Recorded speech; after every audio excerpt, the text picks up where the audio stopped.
Happy Sunday, The Coast Indonesia. Happy Sunday untuk semua anak-anak Tuhan yang hari ini tune in. Saya melihat Tuhan mempunyai satu yang spesial buat kita hari ini. Tuhan rindu menyatakan isi hatinya kepada kita. Siapa yang siap diberkati oleh Tuhan, buka hati kita pusatkan pikiran kita mau menerima sesuatu yang baru. Saya katakan sesuatu yang baru. Tuhan kita kaya, bukan itu-itu aja. Sekalipun kita mendengar bagian firman yang sudah pernah kita dengar, tetapi Tuhan akan menyatakan sesuatu yang baru kepada kita. Sebelum itu kita berdoa dulu. Tuhan, dengan penuh rasa sukacita kami excited Tuhan menantikan Engkau. Seperti pemazmur berkata yang menanti-nantikan fajar Tuhan. Kami menanti-nantikan firman-Mu seperti orang yang menantikan fajar pagi Tuhan. Di tengah kegelapan Tuhan kami menantikan fajar pagi. Firman-Mu adalah fajar pagi bagi kami. Thank you Jesus. Terima kasih buat kesempatan ini Tuhan. Kami membuka hati kami. Kami mau duduk diam di bawah kaki-Mu Tuhan. Terima kasih Tuhan atas waktu ini. Thank you Jesus. Thank you Lord. In Jesus name everybody say amen. Haleluya. Wow. Hari ini firman Tuhan berjudul anxiety atau kekhawatiran. Wow, sebelumnya saya akan memberikan shout out untuk Pastor Kristi. Coba dilihat nih, judul ini begitu bagus sekali. Saya begitu menerima email dari slide ini, saya hampir menangis karena sebenarnya apa yang terlihat di layar kita tadi itu menggambarkan isi khotbah ini dengan sangat baik. Wow, terima kasih Pastor Kristi. Saya juga tidak lupa berterima kasih untuk Pastor Juliam, Pastor Yohanes, dan Pastor Indra yang tidak bosan-bosannya selalu mengencourage saya supaya saya terus maju di dalam pelayanan. Kami merasa bahwa tanpa ada orang-orang yang menjadi pilar-pilar ini, saya tidak tahu di tengah ketidakpastian ini kita akan seperti apa. 3 pastor kita adalah orang-orang yang luar biasa. Saya juga berterima kasih untuk tim yang ada di belakang layar, untuk Edwin, untuk Song Jao, untuk Aong. Dan saya hari ini ditemani oleh EJ. Thank you J. Oh, kalau yang kenal IJ, siapa IJ, you will be blessed. Haleluya. Hari ini tema kita tentang anxiety atau kekhawatiran. Nah, saya mau mulai dengan definisi dulu. Kekhawatiran menurut KBBI. Khawatir itu adalah takut, gelisah, cemas terhadap sesuatu hal yang belum diketahui dengan pasti. Terus tadi ada kata gelisah dan cemas. Apakah cemas? Cemas itu ada perasaan tidak tentram di hati karena apa? Kekhawatiran, ketakutan, kegelisahan. Kemudian takut. Apa itu takut? Takut itu merasa gentar, merasa ngeri terhadap sesuatu yang dianggap akan mendatangkan bencana. Gelisah dan khawatir. Saya melihat khawatir, cemas, dan takut ini sepertinya dipakai saling menggantikan. Kalau khawatir pasti takut, pasti juga cemas. Kalau cemas pasti takut, pasti khawatir gitu ya. Kekhawatiran, kecemasan, ketakutan berhubungan dengan pikiran, perasaan yang mempengaruhi fisik seseorang. Seseorang yang takut pasti dia akan bernafas dengan lebih cepat. Terus jantungnya berdebar-debar, kemudian berkeringat, bahkan perutnya bergejolak, ada yang susah tidur, dan ada yang sering ke belakang, ke toilet tanpa sebab. ini diakibatkan oleh kekhawatiran. Perasaan khawatir atau cemas atau takut itu sebenarnya reaksi atau respon manusia yang alami. Dan itu akan kita rasakan pada saat kita menghadapi satu situasi yang dirasa mengancam. Misalkan kita mendengar berita tentang virus COVID, langsung kita khawatir karena kita tahu virus ini mengancam. Kekhawatiran ini juga disebabkan karena ketidakpastian. Sesuatu yang tidak pasti, sampai kapan PPKM ini dari level 4 nanti sampai turun ke level 0 kapan ya? Kita menjadi khawatir dan cemas. Kekhawatiran ini juga timbul karena kita menghadapi perubahan yang berdampak pada kehidupan kita. Misalkan ada orang, saya lihat Dea pindah ke Kanada. Wah, pada saat pindah saya yakin ada kekhawatiran pindah ke tempat yang baru. Atau yang mengambil keputusan untuk menikah misalkan. Karena satu hal yang baru, perubahan dalam hidupnya, seorang menjadi khawatir. Atau kita khawatir dan cemas karena kita mau mengambil keputusan yang penting.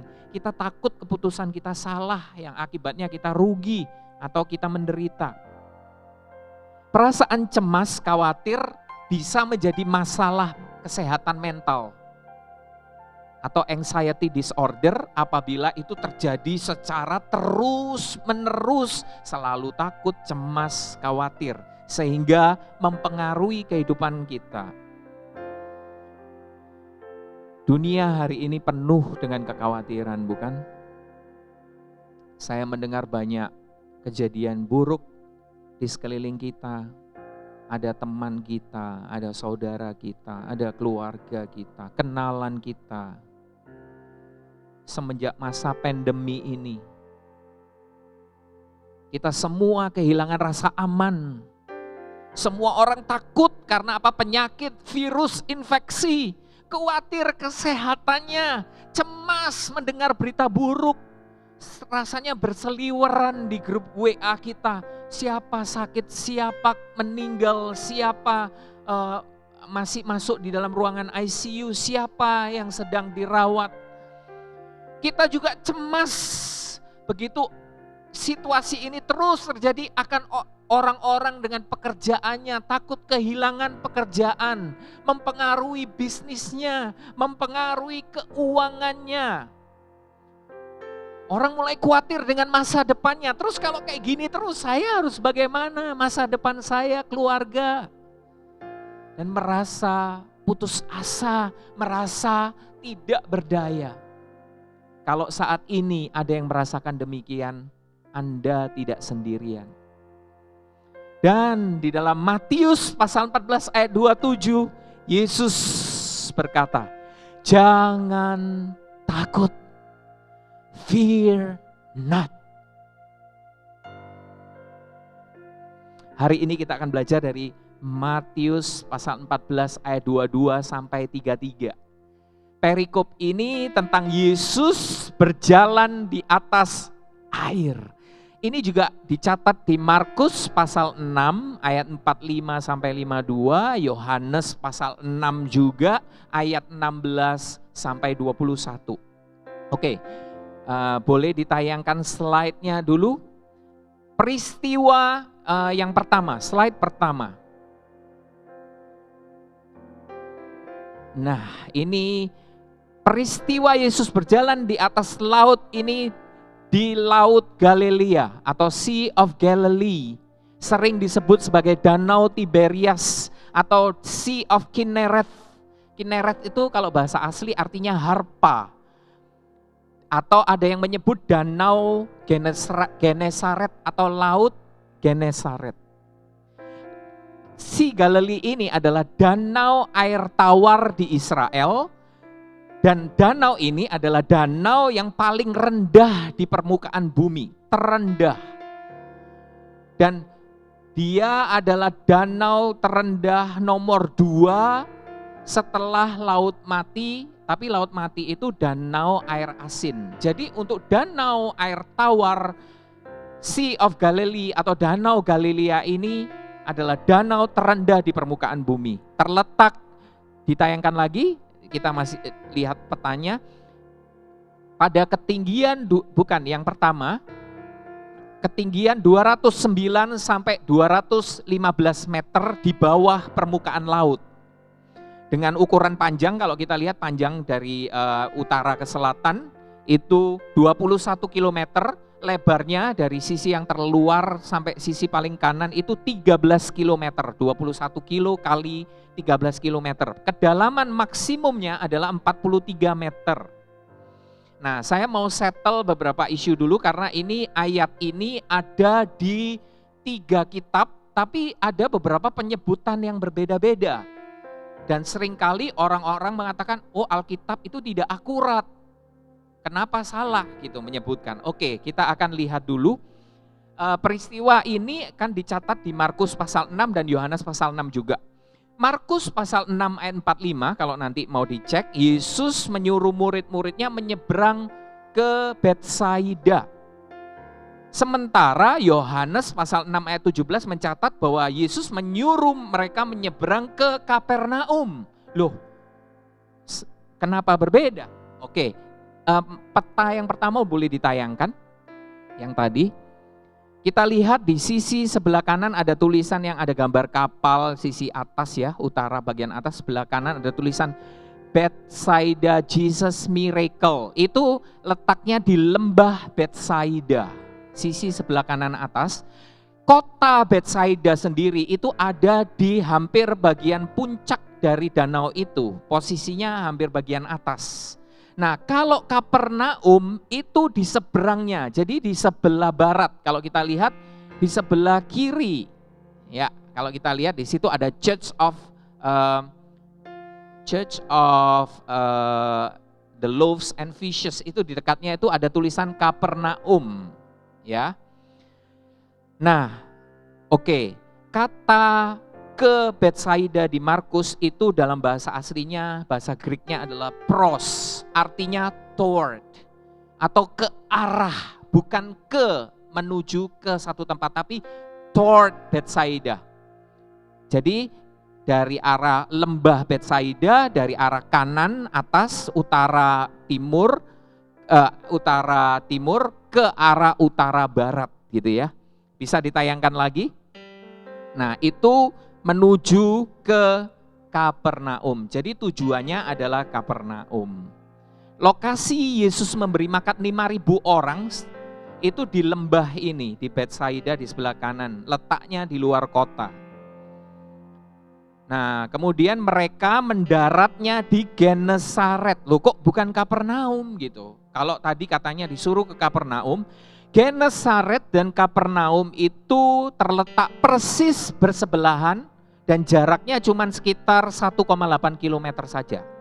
Ya, kira-kira itu. Jadi settle, tidak ada isu dari ayat ini akurasinya ya.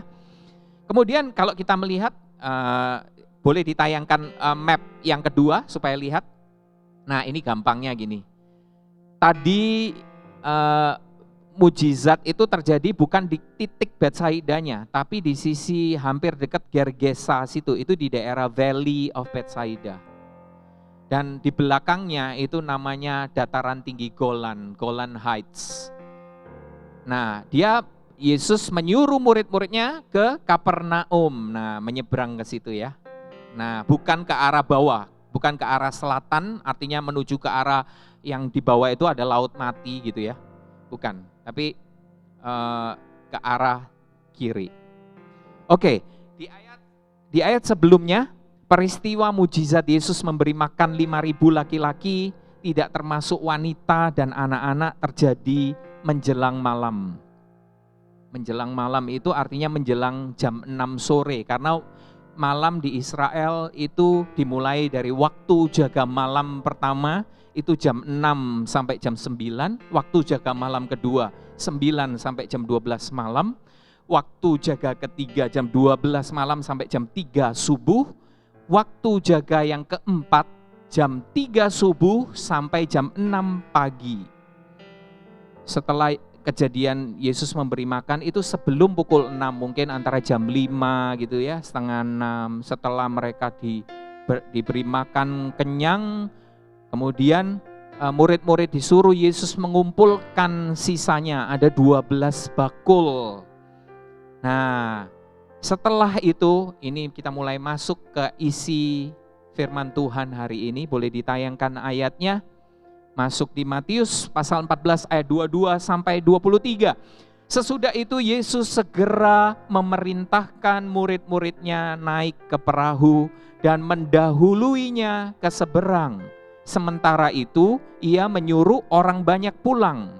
Dan setelah orang banyak itu disuruhnya pulang, Yesus naik ke atas bukit untuk berdoa seorang diri. Ketika hari sudah malam, ia sendirian di situ.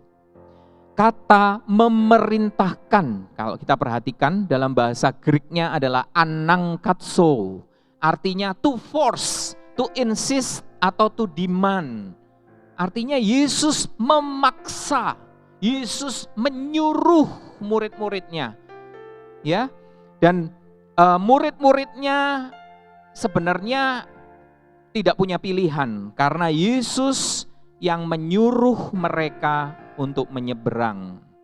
Dan sementara ia menyuruh orang banyak itu pulang, Yesus sendiri naik ke atas bukit yang saya tadi katakan Golan Heights. Ketika hari sudah malam, mungkin perkiraan kalau tadi sebelum jam 6 setelah memberi makan, mungkin sekitar jam 7 sampai jam 8 malam di antara waktu jaga pertama. Ayat selanjutnya, perahu murid-muridnya sudah beberapa mil jauhnya dari pantai dan diombang-ambingkan gelombang karena angin sakal. Kapal itu sudah berlayar dikatakan beberapa mil jauhnya dari pantai. Kalau di Yohanes pasal 6 ditulis 2-3 mil. 1 mil laut itu sama dengan 1,85 kilometer. Jadi kalau 2-3 mil artinya mereka 3,75 kilometer sampai 5 kilometer dari pinggir pantai. Dan sedang diombang-ambingkan gelombang karena angin sakal. Apa itu angin sakal? Headwind. Kalau istilah meteorologi, angin sakal artinya angin yang bertiup dari arah depan berlawanan dengan arah benda. Jadi kalau saya mengarah ke arah utara, angin itu datang dari utara ke selatan. Jadi melawan kapal itu. Pertanyaannya mungkin akan timbul seperti ini. Kenapa Yesus anak Allah yang maha tahu, yang maha hikmat, menyuruh murid-muridnya masuk ke dalam masalah yang berbahaya dan membiarkan mereka sendirian? Sebelumnya mereka pernah ada di dalam badai. Ya, kita udah tahu ceritanya di Matius pasal 4, ada di Markus pasal 4, di Lukas pasal 8 juga. Tapi saat itu Yesus ada bersama dengan mereka di dalam perahu. Murid-murid telah melihat demonstrasi kuasa Yesus pada saat itu. Badai dan ombak menjadi tenang. Jadi mereka tidak perlu khawatir kalau ada Yesus di dalam perahu mereka. Namun saat ini mereka berada di tengah-tengah laut sendirian.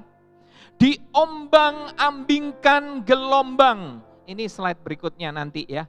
Diombang-ambingkan gelombang. Sementara Yesus masih di darat. Kalau kita di laut, kita pasti akan ketemu angin, mau angin sepoi-sepoi, mau angin pasang surut, ada ombak, ada badai, ada gelombang. Itu nggak mungkin kita hindari. Sama seperti dalam kehidupan kita. Dalam kehidupan kita, kalau kita ngomong angin, ombak itu seperti masalah dan kesulitan dalam kehidupan kita, kita akan selalu ketemu. Mau angin sepoi-sepoi, angin yang kencang, angin ribut atau angin badai, atau mungkin gelombang itu mungkin hanya riak saja, gelombang pasang surut, ataupun gelombang yang dahsyat. Mungkin dalam hubungan, dalam rumah tangga, mungkin dalam keuangan, dalam kesehatan, kita semua mengalaminya. Yesus, ini boleh ditayangkan slide tadi. Yesus menyuruh murid-muridnya pergi menghadapi badai sendirian. Why? Kenapa?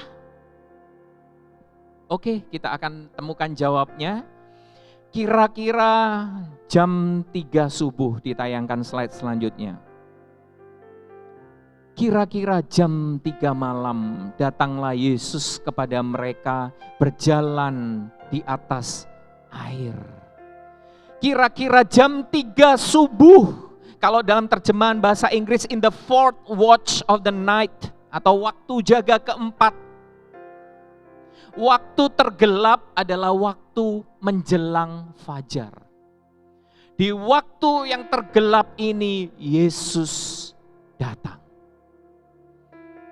Saat Yesus naik ke atas bukit di Golden Heights, secara geografis Yesus itu dari tempatnya dia berdoa, dia bisa melihat murid-muridnya di tengah Laut Galilea. Sekalipun murid-murid itu tidak bisa melihatnya.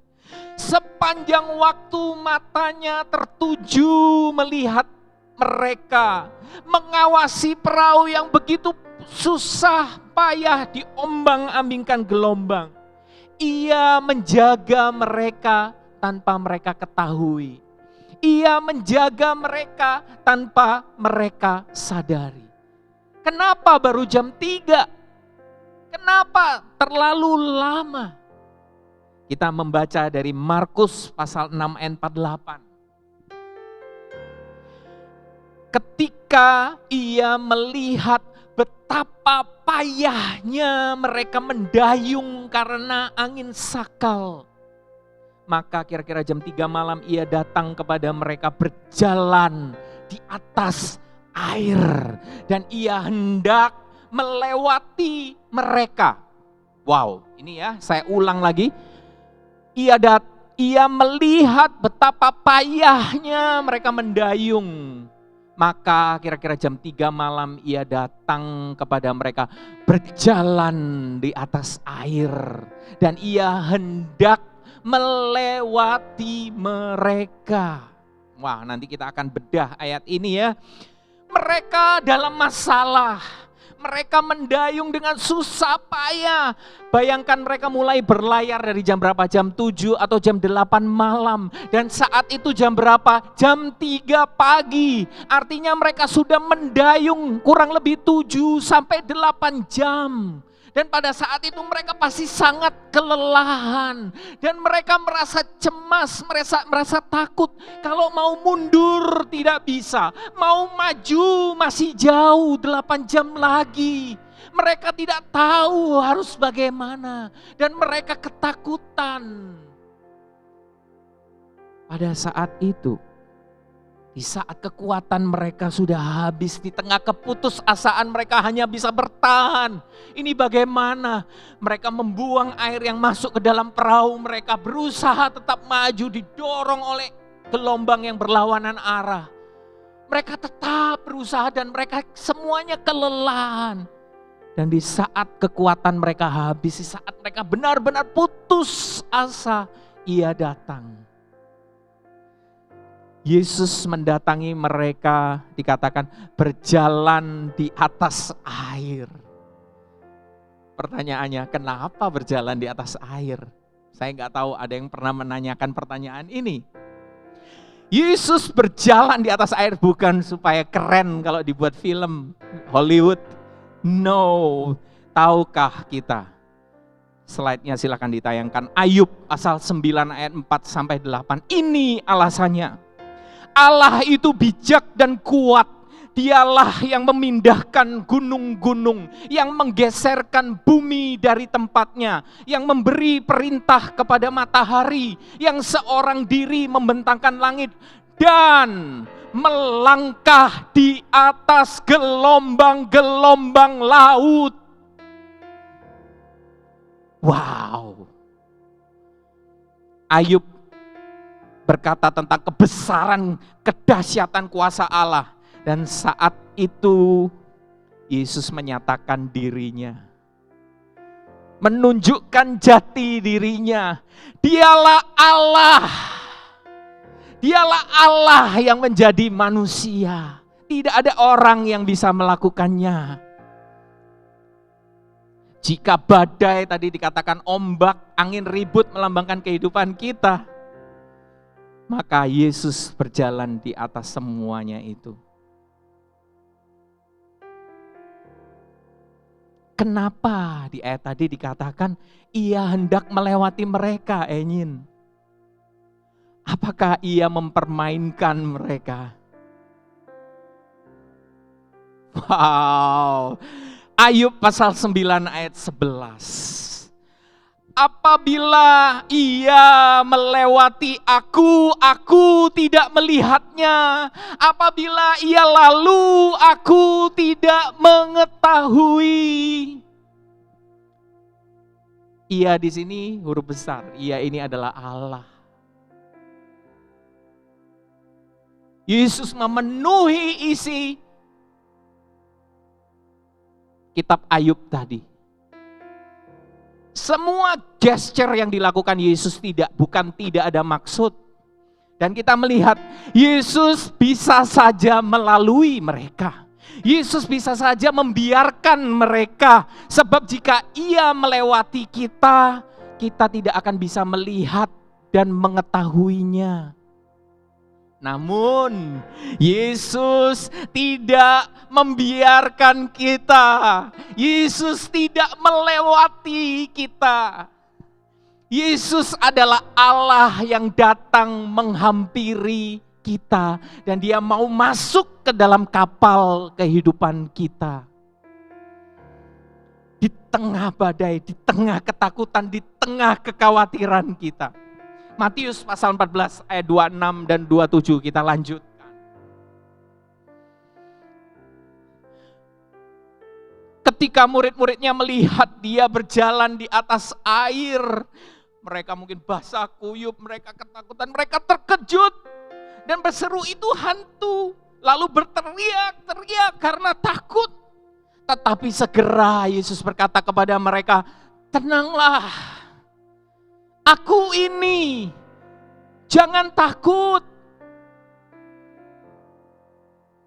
Bahasa Inggrisnya dikatakan, take courage, I am, stop being afraid.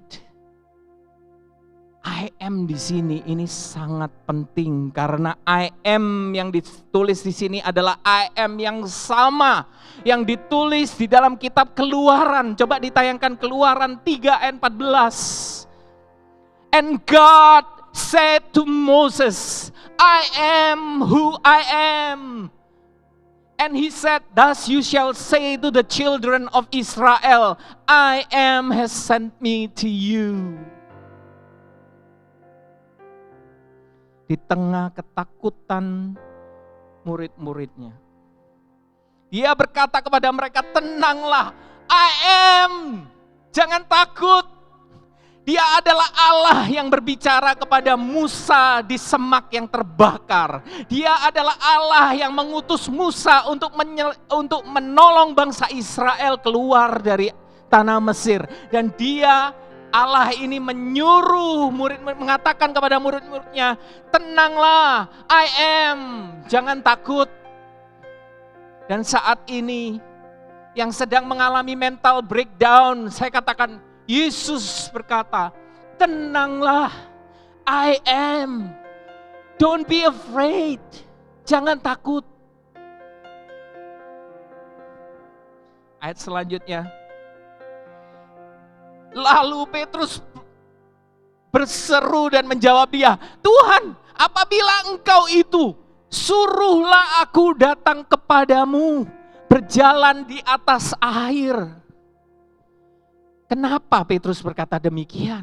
Mungkin kita bertanya, apa alasan Petrus berkata seperti ini? Semua murid saat itu sedang panik. Mereka juga putus asa, mereka kelelahan dan kapal itu tidak mungkin bisa bertahan. Ketika melihat Yesus, dengan cepat Petrus berpikir, ia tidak mau ada di atas kapal, ia mau bersama dengan Yesus. Karena hanya dia yang bisa menolongnya dari situasinya saat ini. Petrus tidak berpikir panjang. Mungkin ia tidak sadar perkataannya sendiri. Ia hanya merasa, aku lebih aman sama Yesus sekalipun itu di dalam badai daripada aku di dalam kapal ini sendirian. Di ayat selanjutnya, kata Yesus, datanglah. Datanglah. Maka Petrus turun dari perahu dan berjalan di atas air untuk mendapatkan Yesus. Yesus menjawab Petrus dengan satu kata sederhana. Come. Datanglah. Yesus tidak memberikan detail, tidak memberikan cara, how to. Ia hanya berkata, kemarilah. Petrus tahu masalahnya pasti akan selesai kalau dia ada di dekat Yesus. Namun dia baru sadar belakangan. Dan dia baru bingung berpikir, aduh, Yesus menyuruh aku ke sana. Gimana caranya? Jika Tuhan berfirman, Ia juga yang akan membuat kita mampu melakukannya. Yesus tidak akan menyuruh Petrus kalau itu tidak mungkin bisa dilakukan oleh Petrus. Pada saat dia berkata, datanglah. Dia menyuruh Petrus. Sebenarnya Yesus juga memampukan Petrus untuk bisa berjalan di atas badai. Sama seperti Petrus yang ketakutan karena angin, ombak, sering kita juga merasa I don't have what it takes or I don't feel that I'm good enough. Pada tantangan kesulitan kita, namun satu kata saja Allah berfirman, satu kata saja, datanglah. Firman-Nya memberi kemampuan, kekuatan untuk mendekat dan menyelesaikan semua masalah kita. Amen. Wow. Allah tidak mungkin membuat kita menjadi suami, istri, orang tua jika Ia tidak memberi kemampuan untuk bisa mengasihi pasangan, membesarkan, mendidik anak. Jika Ia menyuruh kita melakukan sesuatu untuk melayani, untuk bekerja, untuk berumah tangga, pasti Dia memampukan kita dengan apa? Dengan firman-Nya. Firman Tuhan adalah jawaban semua permasalahan kita. Sepatah kata firman-Nya saja sudah cukup. Ditayangkan slide-nya. Firman-Nya. Saya katakan firman-Nya ini bukan klise. Tadi dikatakan dia hanya berkata kepada Petrus, datanglah. Itu keluar dari mulut Allah. Allah yang berjalan di atas gelombang, Allah yang hendak melewati mereka, tetapi Dia yang menyatakan dirinya. Dan Allah ini mengatakan datanglah, dan firman-Nya ini memampukan Petrus.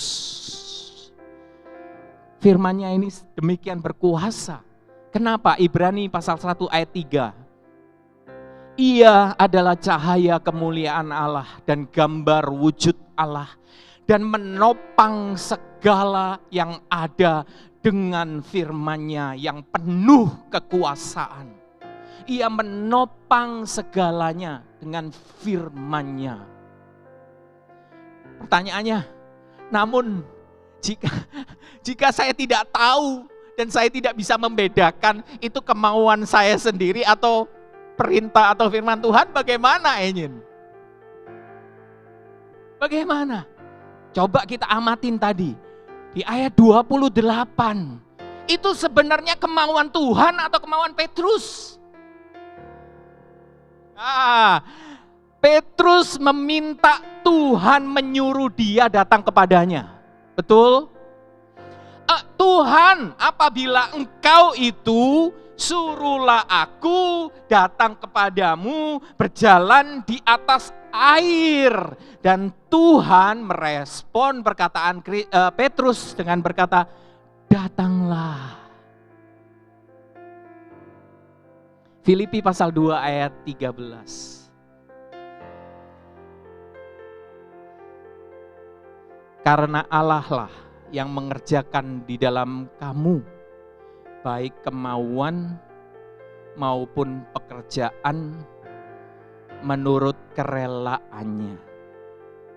Allah menaruh kemauan, menaruh desire, menaruh dreams di dalam diri kita. Dan Ia memberi firman-Nya untuk apa? Memampukan kita.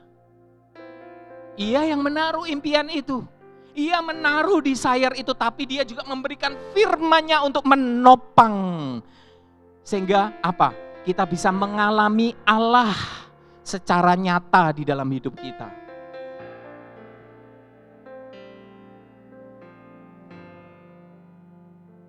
Petrus di tengah gelombang yang begitu besar, begitu keras menggoncang kapal itu, dia berusaha keluar setelah Yesus berkata, "Datanglah." Petrus berusaha merangkak keluar dari kapal. Saya tidak membayangkan itu seperti di Netflix, di mana Petrus kelihatan kakinya turun satu begitu artistik, terus airnya mulai kelihatan riaknya. Enggak ya, itu bayangkan sedang udah seperti gempa bumi. Petrus turun dari perahu. Dia bisa merasakan saat dia berdiri di atas air, dia bisa merasakan ada gelombang di bawah kakinya. Dia bisa merasakan begitu keras angin menderu di telinganya. Dan mungkin angin itu begitu kencang sampai matanya berair, tidak bisa melihat ke depan. Petrus mulai pelan-pelan melangkah. Bayangkan ini melangkah di atas gempa bumi. Gelombang yang begitu besar, begitu dahsyat. Petrus berusaha berjalan, berusaha dia mendekati Yesus. Yang terbayang oleh kita hanyalah bayangan Petrus yang sedang berjalan. Apa yang dilakukan Yesus, tahukah kita? Yesus mengulurkan tangannya kepada Petrus. Saya ingat gambarannya seperti seorang tua yang sedang mengajar anaknya berjalan. Ayo datang sini, datang kemari, datang sama aku. Petrus begitu ketakutan, dia berusaha berjalan dan dia tidak bisa berjalan. Sementara Yesus mengulurkan tangannya, come, datang. Matius selanjutnya. Tetapi ketika dirasanya tiupan angin, saya boleh minta tisu? Maafkan, I'm very emotional. Ketika dirasanya tiupan angin, takutlah ia dan mulai tenggelam. Lalu berteriak, "Tuhan, tolonglah aku."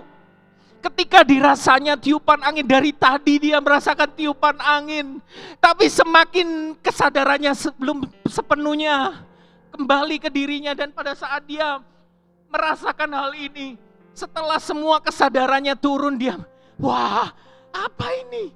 Bagaimana saya? Bagaimana saya? Saya di tengah-tengah nowhere.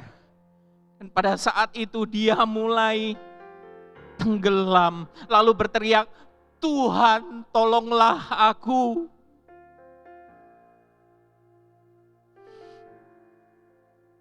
Ayat 31. Segera, saya ulang, segera Yesus mengulurkan tangannya, memegang dia dan berkata, "Hai orang yang kurang percaya, mengapa engkau bimbang?"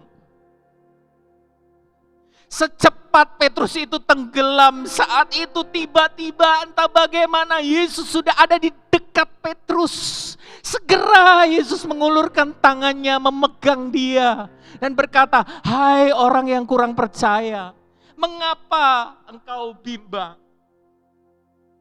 Iman bukan tentang keyakinan, bukan tentang kekuatan atau ketenangan kita, tetapi tentang Dia yang sangat dekat. Begitu dekat dengan kita, karena ia akan segera mengulurkan tangannya, selalu siap memegang dan mengangkat kita ketika kita jatuh.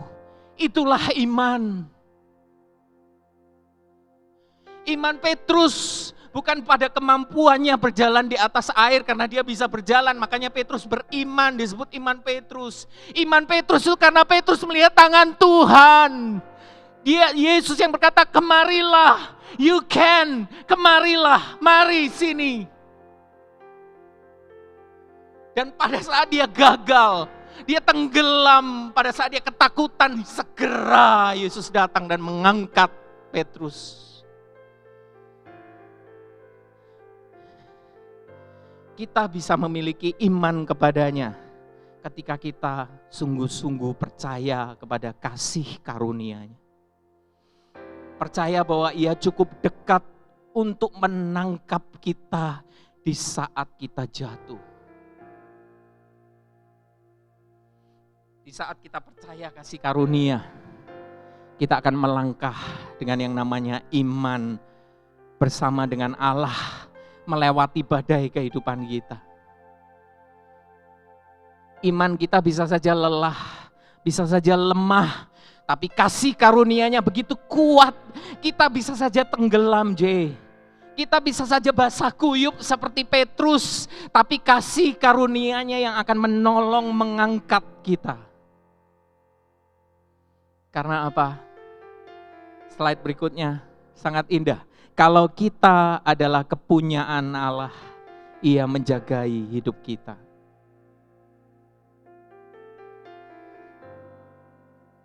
Sebelumnya Petrus dengan para murid, mereka bersama-sama dengan Yesus, mereka sudah tahu Yesus penuh dengan kuasa, mengalahkan 3D army. Saya katakan 3D army ada apa? Ada disease, penyakit, ada devil, ada roh-roh jahat. Terus mengalahkan apa lagi? Death, kematian. Dan Yesus juga sebelum ini, persis sebelum kejadian ini, Yesus sudah membuat makanan, bayangkan mujizat untuk 5.000 orang laki-laki, tidak termasuk wanita dan anak-anak. Mereka sudah melihat semuanya itu, tetapi mereka belum mengenal hatinya, belum mengenal kasih-Nya, Sekalipun mereka sudah mengalami banyak hal, mereka belum tahu bahwa Dia melindungi mereka di saat mereka tidak melihat Dia. Di saat Dia tidak terlihat, Yesus mengawasi, Yesus menjagai mereka. 31 dikatakan, Yesus berkata sama Petrus apa? Hai orang yang kurang percaya, oh you of little faith. Kenapa Yesus mengatakan ini pada Petrus? Kenapa dikatakan iman yang kecil? Kalau diterjemahkan secara huruf ya, little faith, iman yang kecil. Kalau saya lihat ia lebih baik dari 11 murid yang lain. Ia keluar dari perahu, berjalan di atas air menemui Yesus sebelum ia tenggelam. Dan kayaknya belum pernah ada sampai hari ini manusia yang bisa berjalan di atas air, kecuali illusion ya, yang dilakukan oleh para magician. Mereka melakukan itu dengan teknik. Apakah karena sempat tenggelam itu sehingga dianggap gagal? Sehingga dikatakan little faith? Tidak. Lawan dari iman yang kecil atau little faith atau kekurang percayaan adalah iman yang besar atau great faith atau iman yang kuat. Nah, seperti apa sih great faith itu kalau gitu? Di Matius pasal 8 ayat 5 sampai 10, seorang perwira di Kapernaum datang menemui Yesus memintanya untuk menyembuhkan hambanya yang sakit lumpuh. Nah, kita lihat slide-nya. Matius pasal 8 ayat 7 dikatakan, Jesus said to him, shall I come and heal him? Kalau diterjemahkan, haruskah aku datang dan menyembuhkan dia? Apa jawab perwira itu? Katakan saja sepatah kata, maka hambaku itu akan sembuh. Yesus gak perlu datang.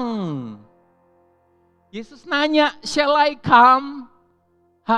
Perwira itu mengatakan, katakan saja satu kata, sepatah kata, maka hambaku akan sembuh. Kita bandingkan dengan apa yang dikatakan Petrus 14 ayat 28. Tuhan, apabila engkau itu, suruhlah aku datang kepadamu berjalan di atas air. Perwira itu seolah-olah berkata apa?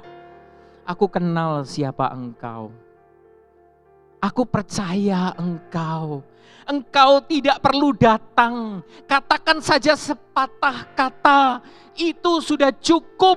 Lebih dari cukup, hambaku pasti sembuh.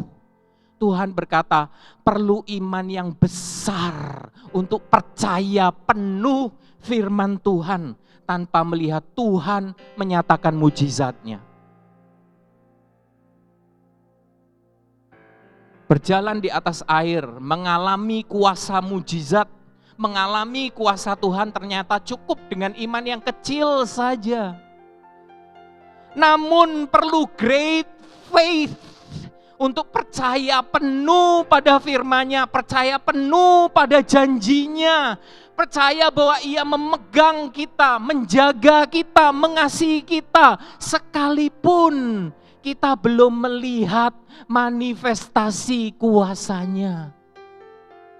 Seperti perwira itu, dia belum melihat bahwa hambanya sembuh karena hambanya masih di rumah. Tetapi dia percaya. Makanya Yesus berkata apa? Setelah Yesus mendengar itu ia heran. Dan ia berkata kepada yang mengikutinya, sesungguhnya iman sebesar ini tidak pernah ia jumpai pada seorang pun di Israel. Di tengah pergumulan hidup kita, kekhawatiran kita, ketakutan kita, saat kita tidak tahu kemana kita harus pergi, saat tidak banyak pilihan yang ada, saat tidak banyak yang bisa kita lakukan. Namun ketika Tuhan melihat Enyin berdiri memegang firman Tuhan, tetap memegang janjinya, sambil memuji, sambil mengucap syukur, tetap melayani, tetap melangkah maju, walaupun kakinya gemetar, walaupun lututnya goyah, sekalipun belum melihat penggenapan janji Tuhan itu, maka Tuhan akan melihat ini iman yang besar.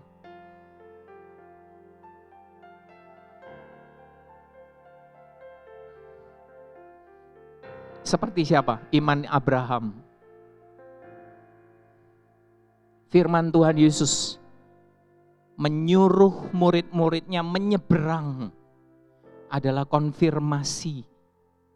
Sebenarnya cukup dengan kata Yesus, pergi mendahului aku ke seberang. Cukup dengan kata ke seberang saja. Seberapa sulit mereka harus menyeberang, mereka pasti sampai ke seberang. Iman yang besar percaya firman-Nya. Percaya ia selalu menjaga. Tidak ada orang yang bisa menggagalkan rencana Tuhan. Iman yang besar tidak perlu melihat bukti terlebih dahulu. Karena Ibrani pasal 12 ayat 1. Iman adalah dasar dari segala sesuatu yang kita harapkan. Artinya belum kita alami. Dan bukti dari segala sesuatu yang tidak kita lihat, belum kita lihat. Kalau udah dilihat bukan iman ya, J. Ia tetap menjaga, tetap menolong terlepas dari besar kecilnya iman kita.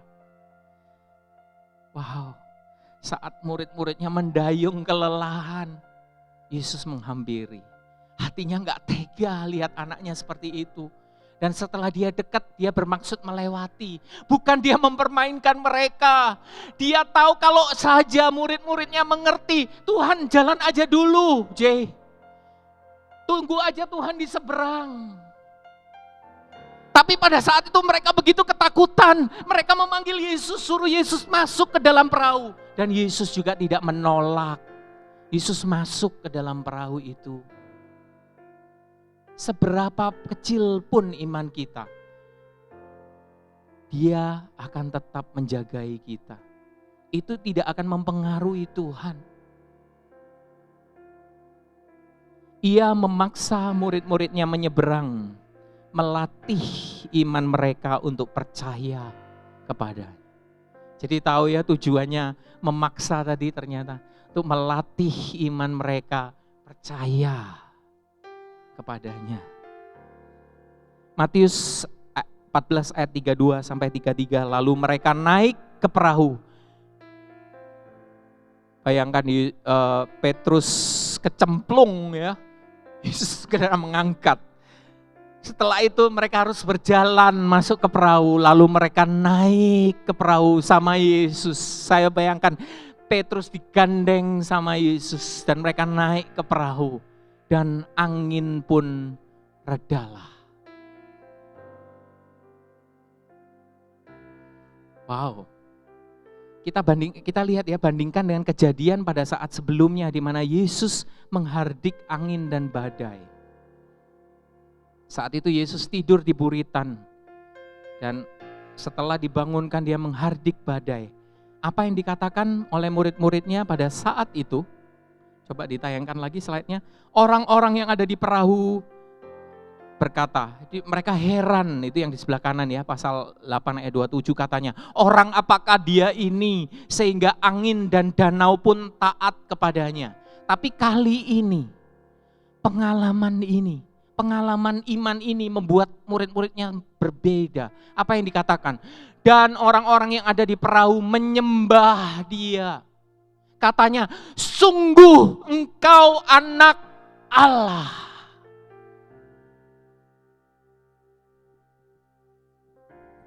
Ketika pengalaman ini mengajar mereka tentang perlindungan, tentang kasih-Nya. Dan untuk pertama kalinya mereka secara terbuka mengakui Yesus adalah anak Allah. Dan mereka sujud menyembah Dia. The disciples went from, boleh ditayangkan slide-nya, from confusion to confession, from fear to faith, from wondering to worshiping. Pelajaran ini,